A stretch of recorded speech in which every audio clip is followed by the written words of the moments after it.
Salut tout le monde, on se retrouve aujourd'hui pour une nouvelle vidéo sur ma chaîne et aujourd'hui on va parler études d'histoire en particulier. Pour ceux et celles qui ne le savent pas, j'ai fait une licence d'histoire pendant 3 ans que j'ai enfin terminée et que j'ai passée.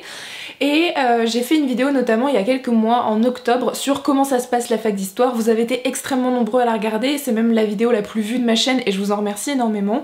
Je sais que c'est une vidéo qui a été très appréciée et vous m'avez posé énormément de questions en commentaire et je me suis dit pourquoi pas reprendre les questions qui reviennent le plus souvent sous cette vidéo et sous les vidéos études de manière générale et répondre lors d'une sorte de FAQ sur la fac d'histoire en particulier, avec notamment quelques questions aussi sur mes études dans les années à venir, mes projets et ce que j'ai envie de faire aussi à la fin de la vidéo plus tôt. Donc j'ai regroupé ces questions que vous vous êtes beaucoup posées et je vais y répondre aujourd'hui. La question de la prise de notes, c'est une question qui est assez délicate puisque je n'ai jamais vraiment eu de méthode pour prendre en note mes cours. Je considère que c'est plus une question d'entraînement. Plus vous allez prendre des notes et plus votre cerveau va s'entraîner à repérer les idées importantes, les détails qui vous semblent essentiels au cours et mettre de côté les petits détails qui ne joueront peut-être pas en votre faveur ou ne seront pas intéressants pour l'apprentissage, les examens, etc. Donc je pense que si vous avez loupé des informations extrêmement importante puisque beaucoup d'entre vous êtes super stressés concernant la prise de notes et le fait de louper les informations importantes, vous pouvez toujours vous référer à un manuel parce que souvent les cours sont liés à ce que vous pouvez voir dans les manuels, c'est souvent similaire, je ne dis pas exactement au mot près, mais les mêmes informations sont souvent dans les mêmes manuels. Et vous pouvez aussi vous référer sur internet. Internet n'est pas mauvais pour tout, pour une définition, une biographie, etc. Si vous n'avez pas le temps de prendre en note une biographie qui vous est donnée en cours, vous notez juste le nom de la personne et vous pourrez vous faire vous-même une prise de note d'une biographie sur internet. Et vous pouvez aussi vous référer au cours d'un ou d'une amie, c'est ce que j'ai fait pas mal de temps pendant les 2 dernières années de ma licence, où quand j'ai oublié une information, soit je demandais directement à une camarade qui était avec moi, soit je demandais après, quand je retapais mon cours, que je le travaillais, etc. Si je voyais que j'avais mis des points d'interrogation dans mon cours parce que je n'avais pas eu le temps d'écrire, je demandais à une amie de m'envoyer son cours ou en tout cas les informations qui me manquaient. N'hésitez pas à faire preuve de collaboration et de solidarité, surtout en licence, en fac, etc. puisque on a des cours qui sont souvent très denses, en tout cas en fac d'histoire, en termes d'information, et c'est ça qui vous stresse beaucoup. J'ai toujours réussi à avoir des cours plus ou moins complets. Les premiers cours de ma première année sont très peu intéressants, ils sont incomplets, etc. Je ne les avais pas forcément complétés, mais j'ai appris avec l'expérience pendant la 2e et la 3e année qu'il vaut mieux avoir les idées principales et compléter avec des manuels plutôt que de ne rien noter pendant un cours. Donc il ne faut pas stresser sur la prise de notes. Concernant les abréviations qui vont un peu avec cette prise de notes, vous allez vous faire vous-même votre propre système d'abréviation. Il n'y a pas un système d'abréviation qui est général, on a chacun et chacune nos abréviations et c'est aussi une question d'habitude et d'entraînement à force. Je suis arrivée en sortant du lycée et en entrant à la fac avec 0 abréviation dans mon vocabulaire et j'ai appris à en faire au fur et à mesure, mais je me suis rendu compte que je n'avais absolument pas le même que les camarades que j'avais en cours. Donc ça c'est aussi très personnel. Et pour la dernière question sur les prises de notes, vous étiez aussi pas mal stressé, vous m'avez posé beaucoup de questions sur le plan, donc comment faire un plan, etc. En tout cas au niveau des cours. Normalement vos professeurs vous donnent des plans qui, à l'avance, soit au début du cours, soit sur un diaporama, soit à l'oral. Vous avez les grandes idées au moins qui peuvent former le plan, soit c'est dit très clairement, soit c'est introduit dans le début d'une partie, mais normalement les professeurs sont censés vous donner les plans. S'ils ne vous les donnent pas, n'hésitez pas à vous référer à des manuels qui ont déjà des plans et qui pourront vous donner des idées, des grandes idées et des sous-idées, des sous-parties que vous pourrez mettre dans vos plans. Alors non, je n'ai pas de liste de livres d'histoire à vous recommander parce que l'histoire c'est un domaine extrêmement large et vous avez été beaucoup à me demander est-ce que tu pourrais me recommander des manuels, etc. J'ai utilisé je ne sais combien de livres pour des exposés, pour des cours, pour des approfondissements, etc. Je n'ai retenu presque pas les titres en fait finalement de ces manuels puisqu'il y en a énormément dans chaque bibliothèque universitaire. Normalement chaque professeur est censé vous passer une bibliographie au début du semestre pour le cours en entier, soit une bibliographie par par cours, donc par séquence que vous faites, par thème, etc. Ça a souvent été le cas de mon côté en tout cas, et je me référais à cette liste pour approfondir mes cours, pour les utiliser pour mes exposés, etc.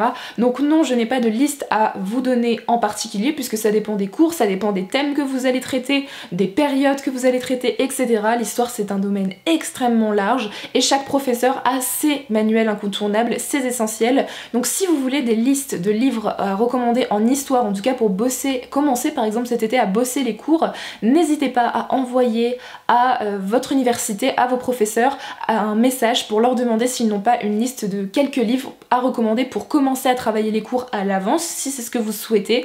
Sinon, pendant l'année, normalement, vous allez à la bibliothèque universitaire et vous cherchez par mots-clés dans les moteurs de recherche, etc. les thèmes qui vous intéressent de travailler. Les bibliothèques sont extrêmement variées et riches en général, et je pense que vous avez de quoi faire. Alors cette question, elle est assez compliquée à répondre, mais c'est pas impossible de retenir absolument tous les noms, les faits, etc. Je pense que vous ne pourrez jamais retenir 100% de ce qui se passe dans l'histoire, parce que comme je vous l'ai dit, c'est un domaine large, extrêmement varié, qu'il y a des noms à retenir, des faits, des dates, etc. Et que même certains professeurs qui ont travaillé sur une période particulière pendant toute leur vie auront des trous à quelques moments, des trous de mémoire sur une date en particulier par exemple. Ici, il faut savoir faire preuve d'un esprit de synthèse. Évidemment, c'est beaucoup plus facile à dire qu'à faire, mais ça se travaille et il faut être motivé pour le faire. Déjà parce que vous ne pourrez pas tout retenir, surtout en seulement 3 ans de licence, alors que certains professeurs passent 15, 20 ans, voire toute leur vie sur un même sujet, un même thème ou une même période. Vous ne pourrez pas tout retenir en licence, on vous donne un aperçu de tout ce que peut vous apporter l'histoire et de tout ce que l'histoire renferme, mais vous ne pourrez jamais, ô combien jamais, tout retenir de l'Antiquité jusqu'à l'époque contemporaine. L'idée ici, c'est que plus vous allez lire des ouvrages, des articles, etc. sur le sujet, déjà plus vous allez comprendre votre cours, plus les faits vont s'intégrer dans votre cerveau, voilà, votre mémoire elle va jouer ici, plus vous lisez, plus vous travaillez, plus vous répétez vos techniques de révision, etc. Et plus vous allez retenir facilement les faits, en tout cas pour l'objectif final qui est souvent le partiel. C'est souvent ce que je fais, et je me suis rendu compte surtout dans ma dernière année de licence que plus je lisais d'articles sur le sujet et plus je lisais de manuels et plus les infos, je retenais les informations que je devais ressortir pour mes examens. Vous avez été nombreux et nombreuses quand même à me poser des questions sur mes techniques de révision, et c'est assez lié finalement à cette question, donc je vous ferai une vidéo si cela vous intéresse à la rentrée sur toutes les méthodes de révision que j'utilise pour retenir mes cours. Je suis quelqu'un qui n'utilise pas la même méthode de révision depuis des années et des années. J'aime beaucoup varier parce que sinon je m'ennuie, et s'ennuyer alors qu'on est censé réviser, c'est compliqué et ce n'est qu'un obstacle en plus. Donc j'ai plein de techniques de révision qui fonctionnent plutôt bien et que j'alterne assez régulièrement lors de mes périodes de partiels, mais je vous en parlerai dans une vidéo complètement dédiée au sujet. C'est une question qui m'a été aussi énormément posée. Évidemment, je ne suis pas conseillère d'orientation, mais je vais vous dire ce que je pense et par rapport à ce que j'ai pu lire de certains d'entre vous qui ont donc répondu à cette question aussi en commentaire. Oui, normalement, tout bachelier peut rentrer en fac d'histoire ou à la fac de manière générale. Évidemment, il faut que vous ayez déjà eu des cours dans ce domaine avant. Voilà, si vous êtes en bac technologique et que vous voulez aller en lettres, mais que vous n'avez presque jamais lu de livre de votre vie, c'est un peu compliqué. Mais ici, pour le bac d'histoire, vous avez été beaucoup à me demander si des bacs professionnels ou des bacs technologiques pouvaient essayer d'entrer en fac d'histoire, et c'est le cas puisque certains d'entre vous m'ont dit qu'ils étaient rentrés avec ce type de bac en particulier. Évidemment, une majorité des étudiants qu'on voit à la fac d'histoire ont eu des bacs ES et L, donc des bacs généraux, même si aujourd'hui ça n'existe plus vraiment avec la réforme, mais cela ne vous empêche pas en tant que bac professionnel et bac technologique de ne pas tenter de candidater pour la fac d'histoire, même pour une réorientation ou pour un objectif premier. Je pense que si vous démontrez une réelle motivation et que vous expliquez pourquoi vous avez envie d'aller en histoire et que vous avez un dossier qui est plutôt bon avec des bonnes notes, je pense honnêtement que vous n'avez aucun moyen de ne pas rentrer en fac d'histoire. Le déroulé des exposés est assez simple puisqu'il ressemble un peu à ce que vous avez déjà au lycée en général. On nous donne soit un commentaire de texte, soit une dissertation pour un groupe de 2 à 4 étudiants et étudiantes en fonction du nombre que nous sommes. Nous avons une date, une deadline pour donner notre exposé et le partager à la classe à l'oral. Souvent nous sommes aidés d'un PowerPoint que nous avons fait avec beaucoup de termes, de définitions, de noms assez complexes, etc. pour permettre une meilleure capacité de compréhension pour nos camarades qui nous écoutent. Et puis puis je pense que la différence qu'on peut noter avec le lycée en termes d'exposé, c'est surtout le fait que nos recherches sont un peu plus poussées, ça va vous prendre beaucoup plus de temps avec une bibliographie qui va être beaucoup plus riche, et aussi parce que vous avez accès à beaucoup plus d'archives, de manuels, etc. Et aussi que les exposés sont un peu plus longs, en moyenne on est sur des exposés de minimum 20-25 minutes. Ça nous est déjà arrivé voilà, de faire des exposés de 40 minutes, ça dépend des professeurs, du nombre que nous sommes dans la classe, etc. Mais ça se passe à peu près comme ça. Personnellement, je n'ai pas vraiment approfondi mes cours pendant les 2 premières années, et avec du recul, pendant ma 3e année, je me suis rendu compte que ça m'aurait pu m'apporter beaucoup plus de choses d'avoir approfondi dès la première année mes cours. Ça aurait pu m'apporter des détails, qui auraient pu m'apporter notamment des points en plus, mais aussi ça m'aurait permis, et ça c'est le point majeur du fait d'approfondir ces cours, de fixer mes connaissances. Et plus on lit et plus on fixe les connaissances, je vous en parlais tout à l'heure, je pense sincèrement, si je peux vous conseiller quelque chose, quand votre professeur vous apporte une bibliographie, soit en début de cours au niveau du semestre, ou soit au début de chaque cours, de vous focus sur 2 ou 3 manuels, ouvrages, livres, articles, etc. Alors plutôt des livres et des ouvrages que des articles, que vous allez lire, approfondir, mais réellement lire, plutôt que d'essayer de lire absolument toute la bibliographie du prof. Déjà vous aurez pas forcément le temps vu le nombre de cours qu'on a, et il faut que ce soit quelque chose de fait intelligemment. Le fait de beaucoup lire ne va pas forcément vous apporter grand chose, il faut lire de manière intelligente pour fixer vos connaissances, les parfaire, les approfondir.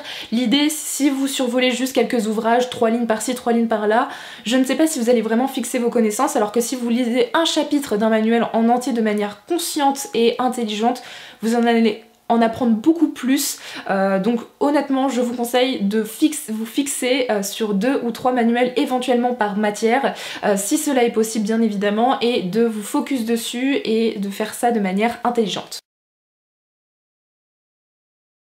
Donc non, les cours ne sont pas les mêmes dans toutes les universités. Chaque université a ses cours spécialisés en fonction de ce qu'a travaillé le professeur ou la professeure en particulier. Chaque professeur est spécialisé dans un sujet, un thème, une période, etc. Évidemment, l'histoire c'est extrêmement vaste, on ne peut pas tout étudier en 3 ans et chaque professeur n'est pas spécialiste de toute l'histoire, on n'est plus au lycée où c'est assez général, ici on est beaucoup plus spécialisé dans un sujet ou un thème. C'est pour ça que certains sujets ne sont pas retrouvés dans certaines universités puisqu'il n'y a pas de professeurs spécialistes.